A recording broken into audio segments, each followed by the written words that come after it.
પૂજ્ય શ્રી લક્ષ્મણ બાપુના તિથિ ઉત્સવમાં સાધુ સંતોની ખાસ ઉપસ્થિતિ। બગસરા તાલુકાના માણેકવાડા ગામે બથેશ્વર મહાદેવના આશ્રમ ખાતે પૂજ્ય શ્રી લક્ષ્મણ બાપુનો તિથિ ઉત્સવ ઉજવવામાં આવ્યો હતો। આ તિથિ ઉત્સવ આશ્રમના મહંત પૂજ્ય એનડી બાપુ દ્વારા ઉજવવામાં આવ્યો હતો, ત્યારે મોટી સંખ્યામાં સાધુ સંતો, મહંતો અને આસપાસના ગ્રામ્ય વિસ્તારના લોકો બહોળી સંખ્યામાં હાજર રહી ભોજન અને ભજનનો લાવો લઈ ધન્યતા અનુભવી હતી। તેમાં નામી અનામી કલાકારો દ્વારા ભજનની રમઝટ બોલાવાઈ હતી। બથેશ્વર મહાદેવ ધામ છે અને એનડી બાપુના આશ્રમના નામે પરિચિત અત્યારે છે। આ પૂજ્ય લક્ષ્મણદાસ બાપુ 80-90 વર્ષ પહેલાં અહીંયા જ્યારે 4 લશ્કરના થાણાઓ હતા માણેકવાડા અને શોભાવડલા વચ્ચે, ત્યારે એમણે આશ્રમની અહીંયા સ્થાપના પહેલાં ઝૂંપડીમાં કરી અને અહીંયા શંકર ભગવાનની લિંગ એ લોકો એક જગ્યાએ પસંદ કરીને નદીમાં લેવા ગયા, ત્યારે ઘણા બધા ગામના લોકો પણ હતા। તો ગામના લોકોએ કીધું કે આ લિંગ એવડી છે કે આમાં ગાડા લાવવા પડશે। એ લોકો ગાડા લેવા ગયા અને બાપુ મારી જેવા પાતળા હતા પણ બથમાં લઈને અહીંયા ઊભા હતા અને પછી અહીંયા એની સ્થાપના કરી। એટલે આ શંકર ભગવાનનું નામ બથેશ્વર દાદા છે।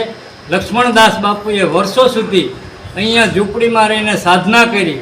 એ દરમિયાન અહીંયા બાજુમાં કૂવો ગળાતો હતો, આ કૂવો છે એ બાપુ ત્યાં કોઈને ખોદકામ મજૂર ગામનાને પ્રવેશ નહોતા આપતા। ફક્ત બાપુ અહીં ધૂણે બેઠા હોય અને લોકો અહીંયા આવે અને બેઠા હોય તો ઘણસીણાના અવાજ આવે, એટલે સ્વયંભૂ આ કૂવો બાપુના એકદમ સાધના પ્રતાપથી ગળાયેલો છે, જેની પૂજા આપણે હમણાં કરી। એ પૂજા કર્યા પછી હું અહીંયા આશ્રમની વાત કરું તો ત્યાર પછી રામદાસ બાપુ શિષ્ય બન્યા અને એ ઘણા વર્ષો સુધી આશ્રમની સેવા આપી। ત્યાર પછી નારણદાસ બાપુ મહંત બન્યા અને પછી ઘણા નાના નાના સંતો આવ્યા, પણ જીથોડી મંડળે એવું કીધું કે આપણી ખાખી મંડળની જગ્યા છે, હવે તમારે આ જગ્યા સિદ્ધ કરવાની છે। 5-7 વર્ષથી નાનદાસ બાપુનો ભંડારો નથી થયો, એ પણ કરવાનો છે। તો મેં બાપુને તરત જ જીથોડી કીધું કે બાપુ તારીખ આપો। બાપુએ 25-5 તારીખ આપી। એ નાનદાસ બાપુનો ભંડારો ઉત્સવ કર્યો અને સાથે બાપુનો ભંડારો મોડો હતો એટલે રામકથા રામદાસ બાપુ મોટા મુંજિયાસર બાપુને બોલાવ્યા અને રામકથા 25-5 થઈ અને ખૂબ સાધુ સંતો 100-125 આવ્યા। મહંત તરીકે મારી અહીંયા નિમણૂક કરી। મારું નામ એનડી બાપુ છે।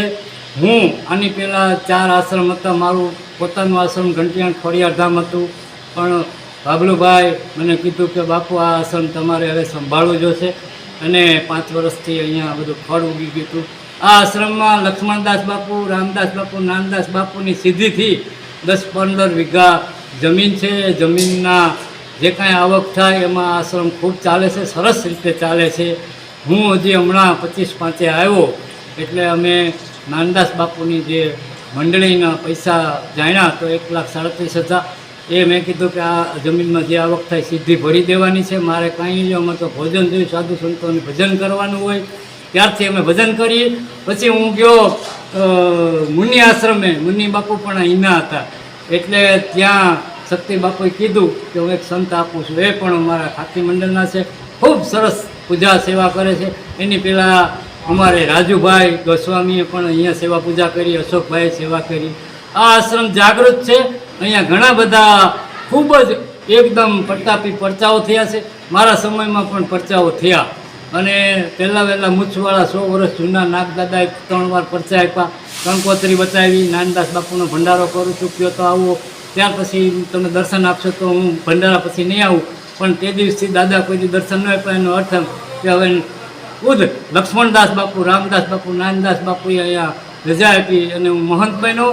હવે પહેલી તિથિ મારા લક્ષ્મણ બાપુની આવી, તો આ તિથિ આપણે અત્યારે ઉજવી રહ્યા છીએ। રાત્રે ભજન છે, અત્યારે 2 ગામના 300-350 બાળકો ભોજન અહીંયા કર્યું અને હવે ત્યાર પછી 3 થી 6 રામદાસ બાપુ અને પટેલ ગ્રુપ દ્વારા અહીંયા સુંદરકાંડ પાઠ થશે।